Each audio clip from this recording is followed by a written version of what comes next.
श्री शिवाय नमस्तुभ्यम। हर हर महादेव। आज की इस कथा में हम रुद्र संहिता के अध्याय को ले रहे हैं, जिसमें हम जानेंगे कि शिव मंदिर में दीपदान का क्या प्रभाव होता है और दीपदान के प्रभाव से पाप मुक्त होकर गुण निधि का दूसरे जन्म में कलिंग देश का राजा बनना और फिर शिव भक्ति के कारण कुबेर पद की प्राप्ति। तो इसके पीछे की क्या कथा है वो आज की इस वीडियो में हम जानेंगे। ब्रह्मा जी बोले। उन वृत्तांतों को सुनकर वह दीक्षित पुत्र अपने भाग्य की निंदा करके किसी दिशा को देखकर अपने घर से चल पड़ा। कुछ काल तक चलने के पश्चात वह यज्ञदत्त पुत्र दुष्ट गुणनिधि नाम था। गुणनिधि थक जाने के कारण उत्साहहीन होकर वहीं रुक गया। वह बहुत बड़ी चिंता में पड़ गया कि अब मैं कहाँ जाऊँ, क्या करूँ। मैंने विद्या का अभ्यास भी नहीं किया है और ना तो मेरे पास अत्यधिक धन ही है। दूसरे देश में तत्काल सुख तो उसी को प्राप्त होता है जिसके पास धन रहता है।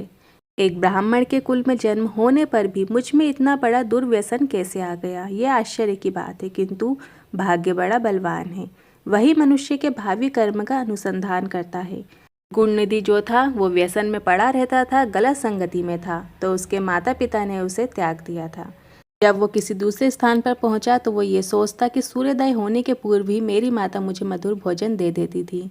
आज मैं यहाँ किससे मांगूं, मेरी माता भी तो यहाँ नहीं है। ब्रह्मा जी बोले, हे नारद, इस प्रकार बहुत सी चिंता करते हुए वृक्ष के नीचे बैठे बैठे वो अत्यधिक दीनहीन हो उठा। इतने में सूर्य अस्त हो चला। इसी समय कोई शिव भक्त मनुष्य अनेक प्रकार की परम दिव्य पूजा सामग्रियाँ लेकर शिवरात्रि के दिन उपहास करते हुए महेश्वर की पूजा करने के लिए अपने परिवारजनों के साथ नगर से बाहर निकला। शिव जी में रचित वाले उस भक्त ने शिवालय में प्रवेश करके सावधान मन से यथोचित रूप से शंकर की पूजा की, अर्चना की, उनको नैवेद्य का भोग लगाया और उन्हीं नैवेद्य के भोग से नैवेद्य के पकवानों की गंध सूंघकर पिता के द्वारा परित्यक्त, मातृहीन तथा भूख से व्याकुल यज्ञदत्त का पुत्र वह ब्राह्मण गुणनिधि उनके पास जा पहुंचा। उसने सोचा कि ये सभी शिव भक्त जब रात्रि में सो जाएंगे तब मैं शिव पर चढ़ाए गए इस विविध प्रकार के जो नैवेद्य हैं उनको भाग्यवश प्राप्त कर लूँगा। ऐसी आशा करके वह भगवान शंकर के द्वार पर बैठ गया और उस भक्त के द्वारा की गई महापूजा को देखने लगा। भक्त लोग जिस समय भगवान शिव के सामने नृत्य गीत आदि करके सो गए, उसी समय वह नैवेद्य को लेने के लिए भगवान शिव के मंदिर में घुस गया। गुणनिधि जब शिव मंदिर में घुस गया तो वहाँ पर जल रहे दीपक के प्रकाश को मंद देखकर भगवानों को देखने के लिए अपने उत्तरीय वस्त्र को, मतलब जो पहना हुआ वस्त्र था, उसे फाड़ कर उसने बत्ती बना ली और दीपक को प्रकाशित कर यज्ञदत्त के उस पुत्र ने, गुणनिधि ने, आदरपूर्वक शिव के लिए लगाए गए बहुत से पकवानों के नैवेद्य को एकाएक सहर्षि उठा लिया। इसके बाद उस पकवान को लेकर शीघ्र ही बाहर जाते हुए उसके पैर के आघात से कोई सोया हुआ व्यक्ति जाग उठा। शीघ्रता करने वाला, यह कौन है, कौन है, इसे पकड़ो। इस प्रकार भययुक्त ऊंची वाड़ी में वह व्यक्ति चिल्लाने लगा। भयवश वह ब्राह्मण जब भाग रहा था उसी समय वहां पुररक्षकों ने पहुंचकर उसे मारा, जिससे वह अंधा होकर तत्काल मर गया। हे मुने, यज्ञदत्त के उस पुत्र ने, गुणनिधि ने निश्चित शिव जी की ही कृपा से नैवेद्य को खा लिया था, ना कि अपने भावी पुण्यफल के प्रभाव से। इसके पश्चात उस मरे हुए ब्राह्मण को यमलोक ले जाने के लिए पाश मुदगर हाथ में लिए हुए यम के भयंकर दूत वहां आकर उसे बांधने लगे। इतने में छोटी छोटी घंटियों से युक्त आभूषण धारण किए हुए और हाथ में त्रिशूल से युक्त हो शिव के पार्षद दिव्य विमान लेकर उसे ले जाने के लिए आ गए। शिवगण बोले, हे यमराज के गणों, इस परम धार्मिक ब्राह्मण को छोड़ दो। यह ब्राह्मण दंड के योग्य नहीं है, इसके समस्त पाप भस्म हो चुके हैं। इसके अनंतर शिव पार्षदों के वचन को सुनकर यमराज के जो गण थे वो आश्चर्यचकित हो गए और महादेव जी के गणों से कहने लगे। शंभु के गणों को देखकर डरे हुए तथा प्रणाम करते हुए यमराज के दूतों ने इस प्रकार कहा कि हे गणों, यह ब्राह्मण तो दुराचारी था। यमगण बोले, कुल की मर्यादा का उल्लंघन करके ये माता पिता की आज्ञा से परांगमुख, सत्य शौच से परिभ्रष्ट और संध्या तथा स्नान से रहित था। यदि इसके अन्य कर्मों को छोड़ भी दिया जाए तो भी इसने शिव के निर्माल्य, मतलब चढ़ाए गए जो नैवेद्य का लंघन किया है, अर्थात चोरी की है। इसके इस हे कर्म को आप सब स्वयं देख लें। आप जैसे लोगों के लिए स्पर्श के योग्य भी नहीं है। जो शिव निर्माल्य को खाने वाले, शिव निर्माल्य की चोरी करने वाले और शिव निर्माल्य को देने वाले हैं, उनका स्पर्श अवश्य ही पापकारक होता है। विष को जानबूझकर पी लेना श्रेष्ठकर है और अछूत का स्पर्श कर लेना भी अति उत्तम है, किंतु कंठगत प्राण होने पर भी शिव निर्माल्य का सेवन उचित नहीं है। धर्म के विषय में आप सब जिस प्रकार प्रमाण हैं, वैसे हम लोग नहीं हैं। हे शिवगण सुनिए, यदि इसमें धर्म का लेश मात्र भी हो तो हम सब उसे सुनना चाहते हैं। यम के दूतों की इस बात को सुनकर शिव के पार्षद जो थे भगवान शिव के चरण कमल का स्मरण करके कहने लगे। शिव के जो पार्षदगण थे वो बोले कि हे यम किंकरों, जो सूक्ष्म शिव धर्म है, जिन्हें सूक्ष्म दृष्टि वाले ही जान सकते हैं, उन्हें आप सदृश स्थूल दृष्टि वाले कैसे जान सकते हैं। हे यमदूतों, पाप रहित इस यज्ञदत्त पुत्र गुणनिधि ने यहाँ पर जो पुण्य कर्म किया है उसे सावधान होकर सुनो। इसने शिवलिंग के शिखर पर पड़ रही दीपक की छाया को दूर किया और अपने उत्तरीय वस्त्र को फाड़कर उसके दीपक की वर्तिका बनाई और फिर उससे दीपक को पुनः जलाकर उस रात्रि में शिव के लिए उन्होंने प्रकाश किया। हे किंकरों, इसने इस कर्म के अतिरिक्त अन्य भी पुण्य कर्म किया है। शिव पूजा के प्रसंग में इसने शिव के नामों का श्रवण किया है और स्वयं उनके नामों का उच्चारण भी किया है। भक्त के द्वारा विधिवत की जा रही पूजा को इसने उपवास रखकर बड़े ही मनोयोग से देखा है, क्योंकि वो दिन भर से तो भूखा था ही, तो शिव जी के पार्षद जो थे उन्होंने उसको उपवास भी माना है। अतः इन पुण्यों के प्रभाव से वह आज ही हम लोगों के साथ शिवलोक को जाएगा। वहाँ शिव का अनुगामी बनकर यह कुछ समय तक उत्तम भोगों का उपभोग करेगा। इसके बाद वो अपने पाप रूपी मेल को धोकर यह कलिंग देश का राजा बनेगा, क्योंकि यह श्रेष्ठ ब्राह्मण निश्चय ही शिव का प्रिय हो गया है।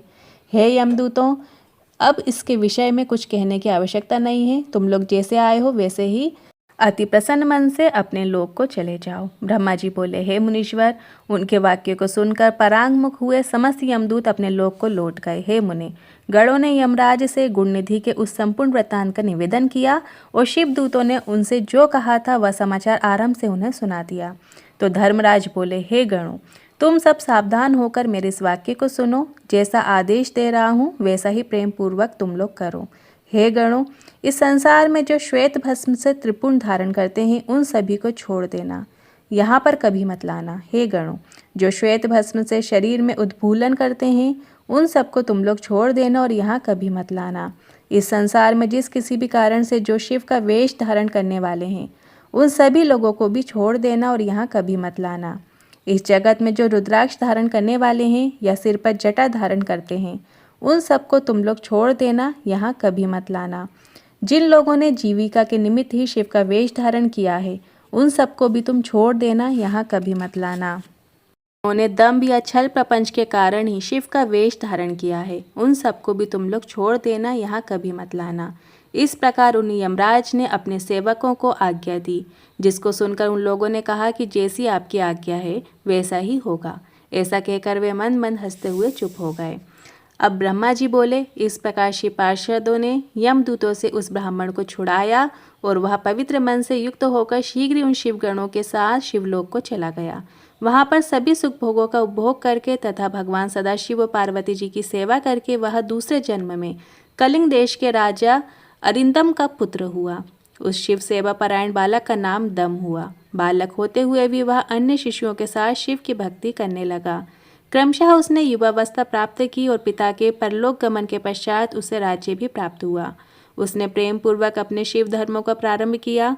हे ब्राह्मण, दुष्टों का दमन करने वाला वह राजा दम शिवालयों में दीपदान के अतिरिक्त अन्य कोई धर्म नहीं मानता था। उसने सभी गांवों में सभी जनपद प्रमुखों को बुला करके यह आदेश दिया कि तुम लोगों को शिवालयों में दीप प्रज्वालन की व्यवस्था करनी है। मतलब हर जगह हर शिवालय में आपको दीप प्रज्वलित होना चाहिए। यदि किसी के क्षेत्र में ऐसा नहीं हुआ तो यह सत्य है कि उसका क्षेत्र का वह प्रधान निश्चित ही मेरे द्वारा दंड पाएगा। दीपदान से भगवान शिव संतुष्ट होते हैं, ऐसा श्रुतियों में कहा गया है। जिसके जिसके गांवों में चारों ओर जितने भी शिवालय हों वहाँ वहाँ सदैव बिना कोई विचार किए ही दीपक जलाना चाहिए। अपनी आज्ञा के उल्लंघन के दोष पर मैं निश्चित ही अपराधी का सिर काट लूँगा। इस प्रकार उस राजा के भय से प्रत्येक शिव मंदिर में दीप जलाने लगे। इस प्रकार जीवन पर्यंत इसी धर्म आचरण के पालन से राजा दम जो थे धर्म की महान समृद्धि प्राप्त करके अंत में काल धर्म की गति को प्राप्त हुआ।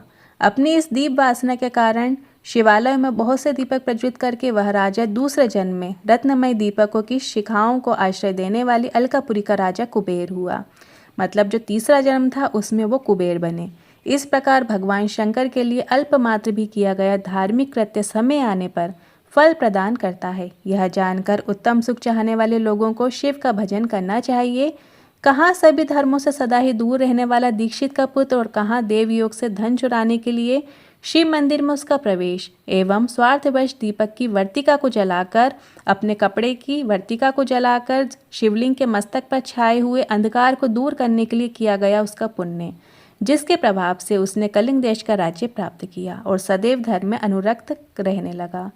पूर्व जन्म के संस्कार के उदय होने के कारण ही शिवालय में सम्यक रूप से मात्र दीपक को जलाकर उसने यह दिक्पाल कुबेर की महान पदवी प्राप्त कर ली। हे मुनीश्वर, देखिए, यह मनुष्य धर्म इस समय इस लोक में रहकर इसका भोग कर रहा है। इस प्रकार यज्ञदत्त के पुत्र गुणनिधि के चरित्र का वर्णन कर दिया, जो शिव को प्रसन्न करने वाला है और जिसको सुनने वाले की सभी मनोकामनाएं पूर्ण हो जाती हैं। ये जो कथा श्रवण करता है या सुनता है, इसकी सभी मनोकामनाएं पूर्ण हो जाती हैं। गुणनिधि ने सर्वदेवमय भगवान सदाशिव से जिस प्रकार मृत्यु प्राप्त की, आगे उसका वर्णन देखने को मिलेगा। एकाग्रचित होकर आप आने वाले वीडियो में ज़रूर सुनिएगा। आपको ये कथा कैसी लगी कमेंट के जरिए जरूर बताइएगा। हर हर महादेव। श्री शिवाय नमस्तुभ्यम।